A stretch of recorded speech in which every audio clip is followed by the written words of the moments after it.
Escola de Profetas. Bom dia! Bom dia, você de casa, mais uma vez conosco, buscando as bênçãos de Deus no estudo de hoje. Bom dia, irmã Elisa. Bom dia, irmã Beth. Bom dia para você aí do outro lado, bom dia para todos aqui. Bom dia! Que Deus seja louvado, porque você está mais uma vez se achegando, né? Para juntos estudarmos a palavra de Deus, louvarmos o nome do nosso Deus, mas também orarmos, né? Conversarmos com o nosso Papai do Céu. Vamos fazer uma oração agora? Vamos orar. Pai Santo que estás nos céus, muito obrigado, Senhor, porque o Senhor é um Deus de amor, é um Deus bondoso, que nos criou, nos redimiu também. Nós te louvamos, Senhor, e agradecemos, porque o Senhor tem nos mantido até aqui, tem nos guardado, tem nos abençoado. E tem abençoado também a todas as pessoas que estão assistindo este vídeo também. Que a tua mão, que o teu Santo Espírito possa estar sobre elas também. E que possam aprender mais e mais da tua palavra, Senhor. E que esta mensagem possa alcançar todos aqueles corações que o Senhor deseja que sejam alcançados, ó Pai.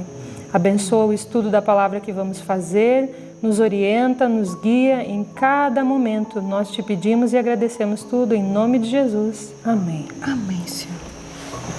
Amém. E nós falamos, né, de que desejamos na oração ser guiados por Deus. E para ser guiados por Ele, nós temos que obedecer a sua vontade, né? Sim. E nós vamos cantar agora disso. De que quando nós deixamos que Ele tome a nossa mão, toda a nossa vida tem um brilho diferente, né? Então, para louvar o nome do nosso Deus eterno, nós vamos cantar Que das aves ela dá ao lírio tanta glória, se te atenderá.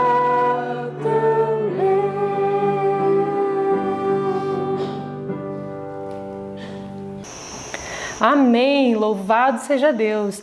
E que você possa realmente sentir o toque especial do nosso Criador, segurando a sua mão a cada dia. E se nós estamos vivos, né? Se estamos aqui ainda, estamos fazendo esse vídeo, você está assistindo, é porque Jesus tem tomado a sua mão e a nossa mão. Ele tem nos mantido, tem nos abençoado, nos orientado, né? Cada momento. Sim. Agora um momento muito importante, momento que todos esperam em casa também. Momento de decorar o nosso verso. Então vamos todos juntos? Hoje decoramos o verso de Filipenses 2, do 13 ao 15. Então no 3, vamos todos juntos, irmã? Vamos lá, vamos ver se o pessoal pega a Bíblia. Vai lá correndo, pega a sua Bíblia, rapidinho procura aí e vamos lá decorar. Ok? Vamos lá? Já deu, rapidinho pegar, né? O pessoal é rápido de casa, já estão acostumados, com a Bíblia na mão já, né? Vamos lá? 1, 2, 3. Filipenses 2, do 13 ao 15. Porque Deus é o que opera em vós, tanto querer como efetuar, segundo a sua boa vontade. Fazei todas as coisas sem murmurações, nem contendas, para que sejais irrepreensíveis e sinceros, filhos de Deus inculpáveis, no meio de uma geração corrompida e perversa, entre a qual resplandeceis como astros no mundo. Filipenses 2, do 13 ao 15. Filipenses 2, do 13 ao 15. Porque Deus é o que opera em vós, tanto querer como efetuar, segundo a sua boa vontade. Fazei todas as coisas sem murmurações nem contendas, para que sejais irrepreensíveis e sinceros, filhos de Deus inculpáveis, no meio de uma geração corrompida e perversa, entre a qual resplandeceis como astros no mundo. Filipenses 2, do 13 ao 15. Filipenses 2, do 13 ao 15. Porque Deus é o que opera em vós, tanto querer como efetuar, segundo a sua boa vontade. Fazei todas as coisas sem murmurações nem contendas, para que sejais irrepreensíveis e sinceros, filhos de Deus inculpáveis, no meio de uma geração corrompida e perversa, entre a qual resplandeceis como astros no mundo. Filipenses 2, do 13 ao 15.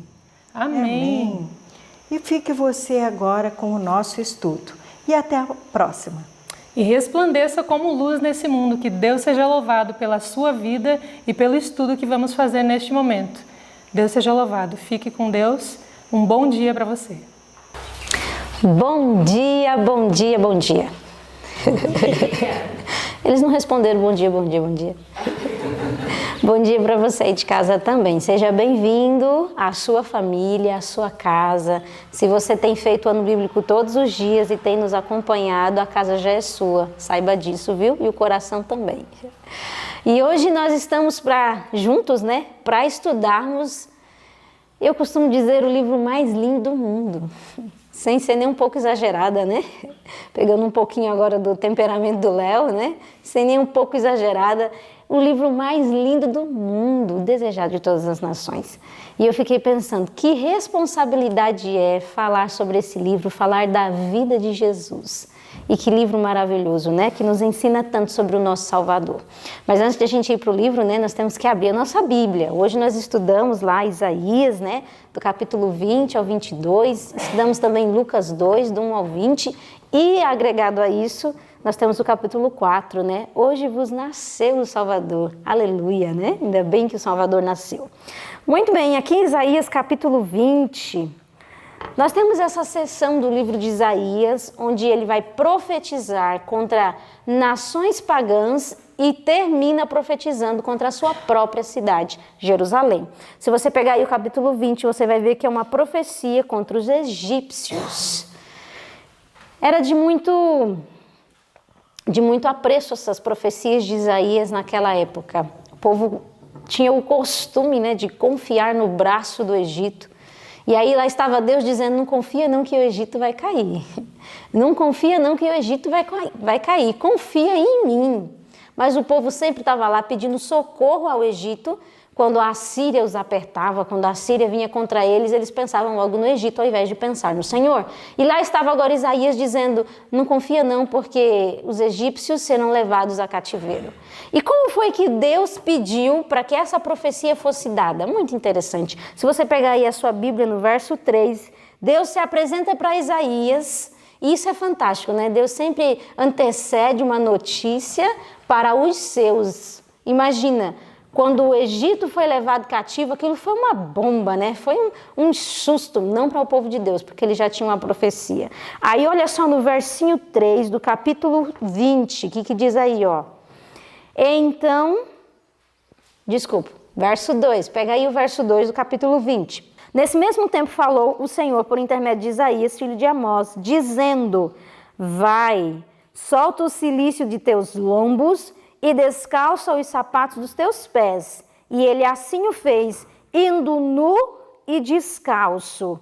Aí pega agora o versinho 4. Assim o rei da Síria levará em cativeiro os presos do Egito e os exilados da Etiópia, tanto moços como velhos, nus e descalços, e com as nádegas descobertas para a vergonha do Egito. Olha só que interessante o pedido que Deus faz para Isaías, profeta do Senhor. Vai lá, tira o teu manto de profeta e anda nu. Aí você vai dizer assim, Joana, Deus pediu para Isaías andar nu. O termo usado aqui pode ser entendido como nu totalmente ou nu parcialmente, com as roupas apenas internas, roupas de baixo. Eu fico pensando, para a nossa sociedade, se Deus pedisse isso, ia ser algo tão comum, né?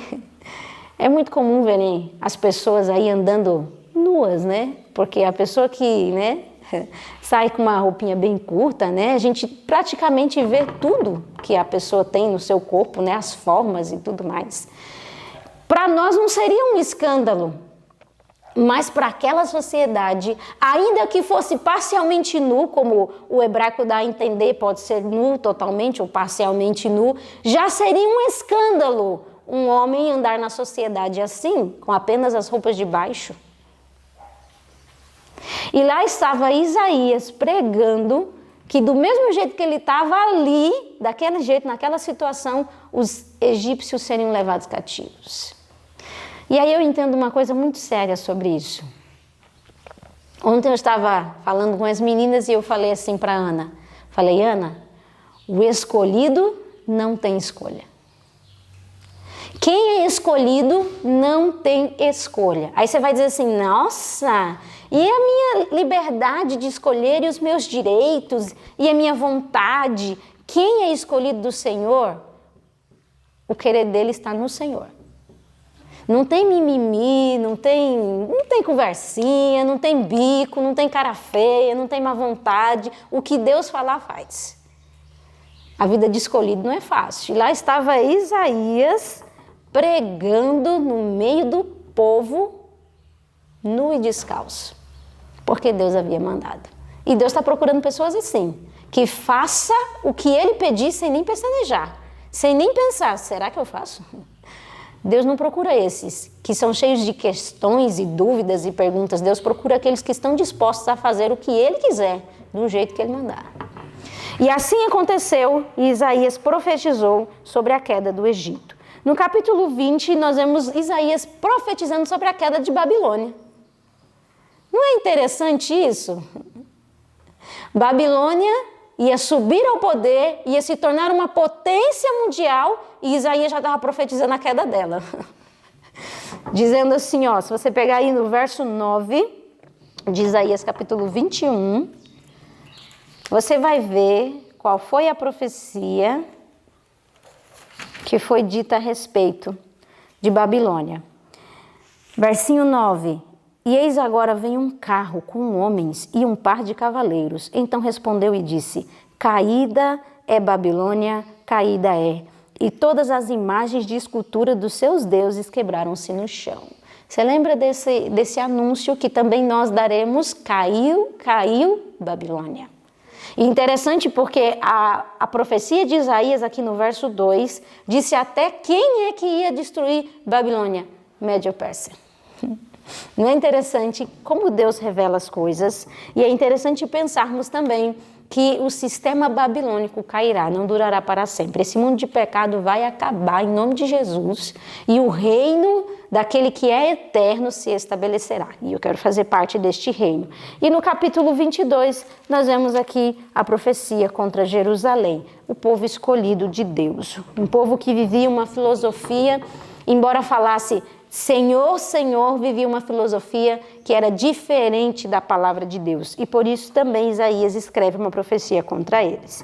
Mas, sem mais delongas, vamos para a parte mais linda de todas, aquela que enche o nosso coração e nos dá esperança de viver. Pega aí a sua Bíblia em Lucas capítulo 2, o verso do 1 ao 20 fala sobre o nascimento de Jesus. Fiquei pensando em tantas coisas quando eu li o capítulo de hoje e fiquei tão triste porque o capítulo era curto, né? Eu terminei o capítulo pensando, queria ler mais, foi tão pouquinho. Mas aqui o capítulo 4 do Profetas e Reis começa com uma frase muito significativa. O Rei da Glória muito se humilhou ao revestir-se da humanidade. Você consegue entender a profundidade dessa frase? O Rei da Glória muito se humilhou ao se revestir da humanidade. Você já parou para pensar como é que deve ter sido essa situação para Deus? Jesus é Deus. E ele não estava fingindo ser uma criança. Ele realmente veio como criança. Ele foi uma criança, viveu como uma criança. Agora imagina só, como que deve ter sido essa experiência para Deus? Aquele que disse para Moisés, não foi eu que criei a boca, meu filho? Nascer como uma criancinha e não saber falar. Como deve ter sido essa experiência para Deus não saber falar? E ter que aprender a falar. Como deve ter sido para Deus, imagina isso, não poder andar e ter que ser carregado no colo. Pensa, um Deus sendo carregado no colo. Como que deve ter sido para o Senhor, que experiência deve ter sido para Ele que é todo poderoso, onipotente, Ele que pode todas as coisas, se tornar tão frágil e impotente como uma criancinha. E depender de Maria e José. Que experiência para Deus deve ter sido essa? O texto nos diz que foi uma grande humilhação, não foi pouca não. Foi uma grande humilhação. Imagina Deus se prestar a esse papel. O nosso menininho, né, nasceu, né? Filhinho da Paula nasceu e a gente fica olhando assim para ele admirado, pensando, meu Deus, que criança tão frágil. Se a gente pegar de um jeito errado, a gente pode prejudicar a criança. A gente fica assim com medo, com todo cuidado. Imagina Deus no colo de Maria. Que experiência foi essa? Que grande humilhação. E não é à toa que os anjos, todos os seres do céu, todos os seres do universo ficaram maravilhados, espantados de ver Deus ali numa criancinha. Porque aqui diz no primeiro parágrafo que a glória de Deus foi velada. Eu achei isso fantástico. A glória de Deus foi velada num invólucro humano. E diz que a glória do Senhor não poderia se manifestar, porque senão o nosso único desejo seria se dobrar e ajoelhar e adorar a beleza de Deus, de tão lindo que Ele é. E diz que Ele foi velada, toda a sua glória, toda a sua beleza num invólucro humano. E diz que nada havia de muito atraente, era pobre, não tinha nada que pudesse atrair as pessoas a Jesus por algo que fosse terreno. A única maneira que Ele nos atrairia seria pela beleza da verdade celeste. Todos que se aproximassem de Jesus não se aproximariam porque Ele era rico, não se aproximaria porque Ele era o mais extraordinário, mais humanamente falando, seria unicamente pela beleza da verdade que estava em seus lábios. Que lindo isso daqui! E lá estavam os anjos admirados e espantados que Deus se prestasse a nascer como uma criancinha. E diz aqui no texto que os anjos estavam tão felizes, eu imagino o céu, todo mundo assim, nasceu, né? A gente ficou assim, a gente passou por uma experiência parecida, né? Ficou todo mundo assim, ansioso, pensando quando é que esse menino nasce. A Paulinha foi para o hospital e todo mundo ficava, será que nasceu? A gente escrevia pro Cleito, para Paula, para a mamãe, nasceu toda hora, né? Ansioso para receber o nenenzinho. E quando engraçado, no momento que o Kainan nasceu, eu estava conversando com a mamãe, estava resolvendo umas situações, e aí ela estava conversando comigo e ela disse, nasceu! E eu, nasceu! E saímos correndo, gritando, nasceu! Uma alegria. Imagina no céu como é que foi, quando Jesus nasceu. Os anjos ficaram numa festa, numa alegria, e cantavam. E o que eles queriam fazer? Quando a gente está muito feliz, a gente quer avisar todo mundo. Eu saí correndo assim, nasceu, minha gente, nasceu. Saí correndo avisando todo mundo. E os anjos queriam fazer a mesma coisa. E quem vocês acham que os anjos iam procurar? As nações pagãs que nem sabiam sobre Deus, que nem entendiam quem era o Cristo? Não, o povo escolhido. E os anjos saíram voando para Jerusalém para encontrar o povo de Jerusalém e avisar, hoje vos nasceu o Salvador. Só que uma coisa aconteceu. Olha só, o parágrafo que começa assim, ó.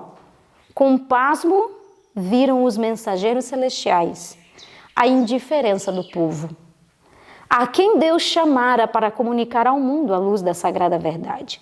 A nação judaica fora conservada como testemunho de que Cristo havia de nascer da semente de Abraão e da linhagem de Davi. No entanto, não sabiam que sua vinda se achava agora às portas. Quando os anjos chegaram em Jerusalém, voando bem rápido para dar a notícia a todo mundo, os anjos felizes, quando eles chegaram não tinha ninguém esperando Jesus.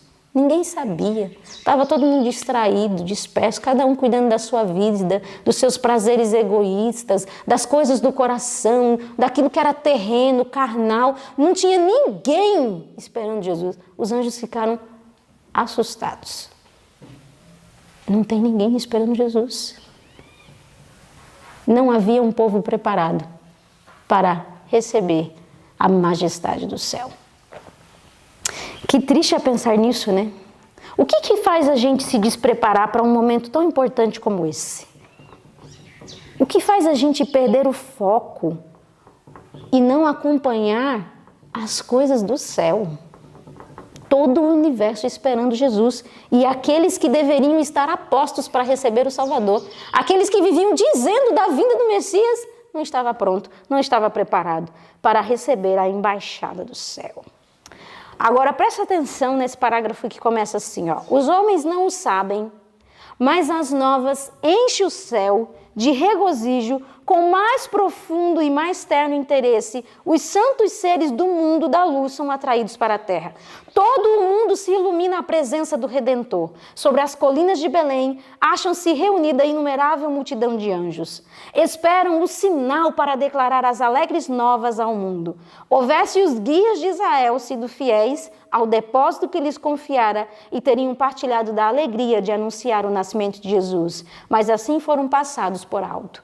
E enquanto os anjos procuravam quem poderia saber dessa notícia, eles encontraram na colina de Belém um grupo de pastores trabalhando e olhando para o céu. E olha só que interessante, eles estavam conversando algo. Eles estavam falando sobre a vinda do Messias. Quando será que o Messias virá para resgatar o povo de Israel? Eles olhavam para o céu e se questionavam. Vocês acham que eles estavam conversando isso à toa? Tipo, quando a gente fica jogando conversa fora? Foi o Espírito Santo do Senhor que moveu aquela conversa. Foi o Espírito do Senhor que moveu aquele assunto, que colocou no coração deles olhar para o céu e pensar, quando virá o Messias? E eles estavam juntos discutindo sobre isso, conversando sobre isso, e aí de repente, ai que legal, o capítulo 2 de Lucas, eu quero ler para você aqui na Bíblia, e o versinho 8. Olha o que diz aqui, ó. Ora, havia naquela mesma comarca pastores que estavam no campo e guardavam durante as vigílias da noite o seu rebanho.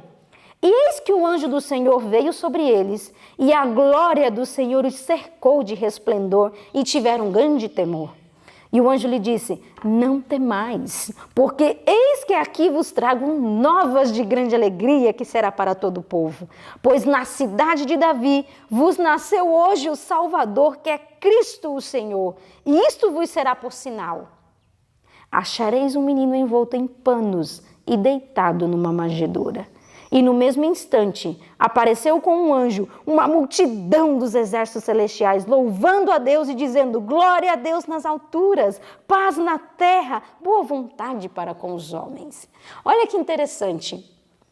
Por compaixão da humanidade, um anjo se apresenta e fala para aqueles pastores. Não ficam com medo.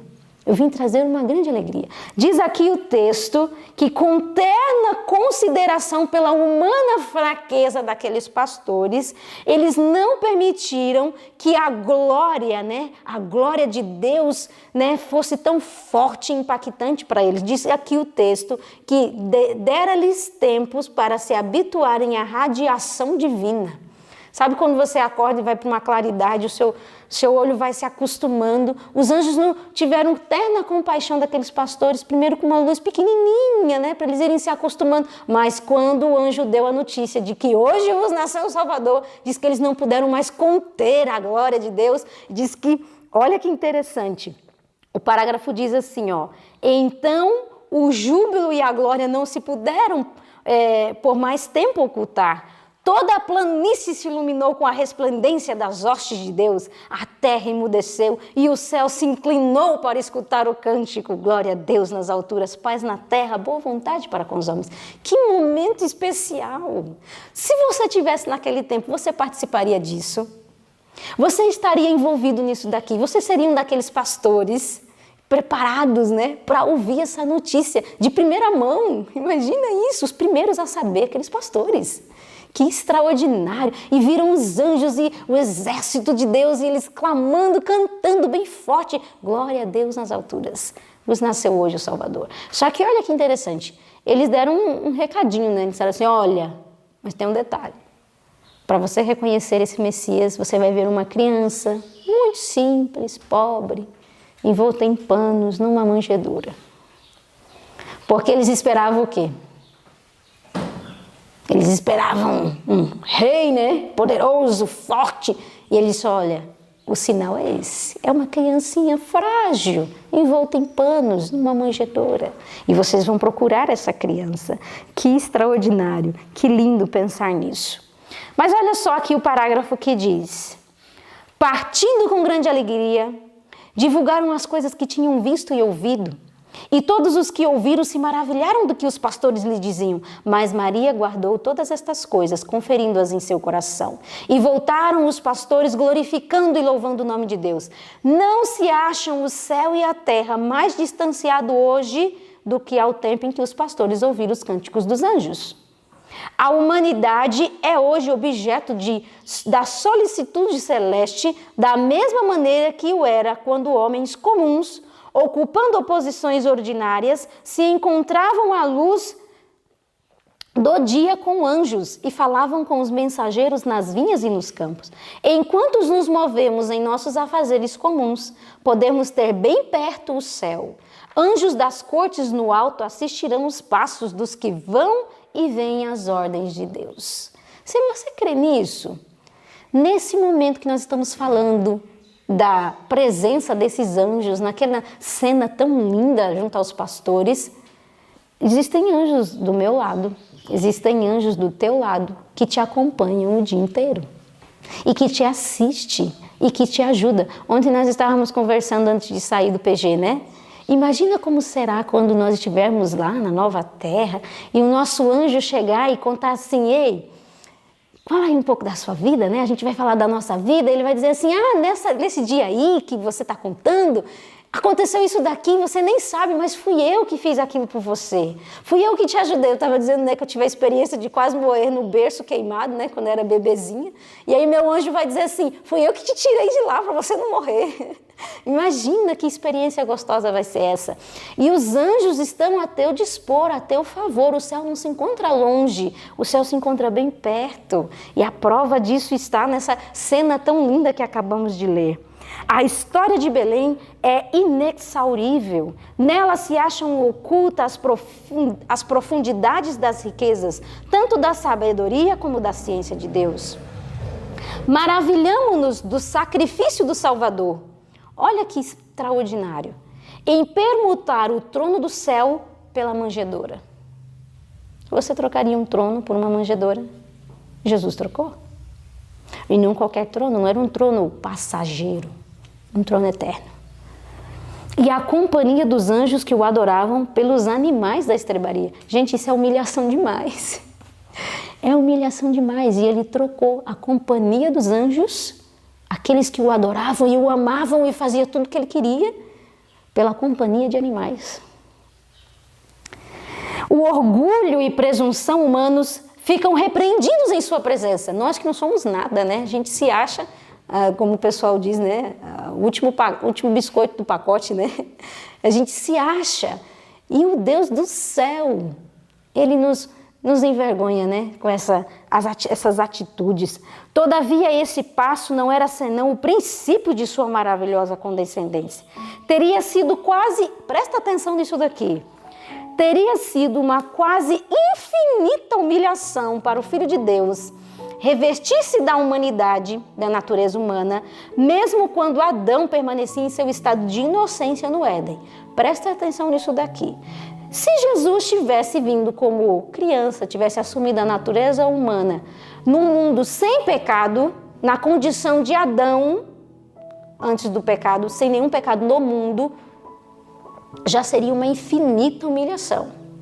Agora, olha como foi que ele aceitou a natureza humana. Mas Jesus aceitou a humanidade quando a raça havia sido enfraquecida por 4.000 anos de pecado. Você consegue entender isso aqui? Jesus, quando nasceu, ele nasceu com a sua natureza moral perfeita, como a natureza de Adão antes do pecado, sem pecado nenhum. A natureza moral de Cristo não tinha pecado nenhum, perfeita. Mas o seu corpo a humanidade, a natureza humana estava enfraquecida por 4.000 anos de pecado. Ele sentia fome, cansaço, sono. A sua natureza humana, ele assumiu essa. Já seria infinitamente humilhante ele assumir a natureza humana de Adão antes do pecado. Porque a natureza humana de Adão antes do pecado não sentia essas coisas. Não era enfraquecida. Mas pós-pecado, a natureza humana se enfraqueceu. E ele assumiu depois de 4.000 anos de pecado. Que extraordinário. Como qualquer filho de Adão, aceitou os resultados da operação da grande lei da hereditariedade.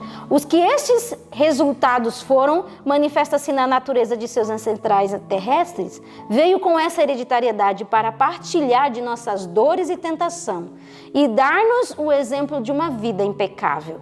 Satanás aborrecera Cristo no céu por causa de sua posição nas cortes de Deus, mas o aborreceu ainda quando se sentiu ele próprio destronado. Odiou aquele que se empenhou em redimir uma raça de pecadores. Ele odiou Jesus, porque Jesus decidiu salvar a mim e a você. Consegue entender o ódio de Satanás contra Deus e contra ti? Não obstante, ao mundo em que Satanás pretendia domínio, permitiu Deus que viesse seu filho, impotente criancinha, sujeito à fraqueza da humanidade. Permitiu que enfrentasse os perigos da vida em comum com toda a alma humana, combatesse o combate como qualquer filho da humanidade o tem de fazer, com o risco de fracasso e ruína eterna. O coração do pai humano, o coração de José, compadece-se do filho, olha a fisionomia do pequenino e treme ante a ideia dos perigos da vida. Anela proteger seu querido do poder de Satanás, guardá-lo da tentação e do conflito. Para enfrentar mais amargo conflito e mais terrível risco, Deus deu seu Filho unigênito, para que na vereda da vida fosse assegurado os nossos pequeninos. Nisso está o amor. Maravilhai-vos, ó céus, e assombrai-vos, ó terra. Jesus, o amor encarnado, nasceu. Você consegue entender que Jesus te compreende 100%? Ele sabe tudo o que você sente, porque ele passou pelo que você passou. Ele assumiu a tua natureza. Ele sabe como é que é ser um ser humano nessa terra de pecado. Ele sabe quão difícil é viver aqui. E ele te entende e ele quer te dar a força necessária para você vencer. Que maravilhoso é pensar nisso daqui. Que grandioso é receber uma dádiva tão tremenda que o céu nos deu, que é o próprio Jesus. Que o seu dia hoje seja um dia de reflexão nessas coisas tão lindas que o céu nos deu. Quero convidar você a orar e a agradecermos a Deus por tamanha graça.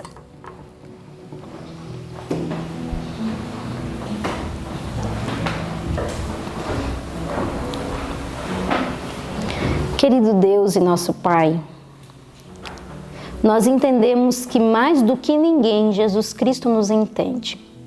Às vezes no nosso coração sentimos que não somos compreendidos pelas pessoas que nos cercam. Mas Jesus Cristo, Ele nos compreende 100%. Ele sabe tudo sobre nós. E não somente isso, Ele viveu como nós. Ele tem capacidade de nos ajudar, porque Ele sabe das nossas fraquezas. E Ele se compadece de cada um de nós. Louvamos o Teu nome, Senhor, porque Tu permitiste que Teu Filho se tornasse uma impotente criancinha. Porque o Senhor permitiu que o Seu Filho viesse a este mundo para salvar a nós, pecadores.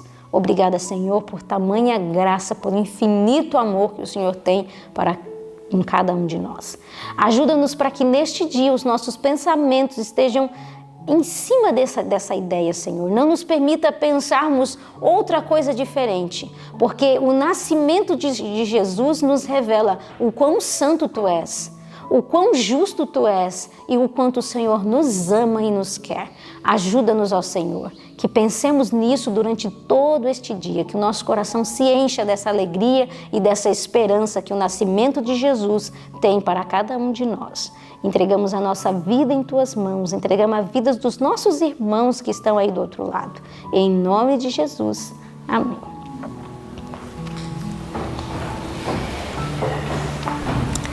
E se a tristeza vier e o desânimo também, pense, Jesus, o amor encarnado, nasceu para te dar vida e alegria. Tenha um bom dia.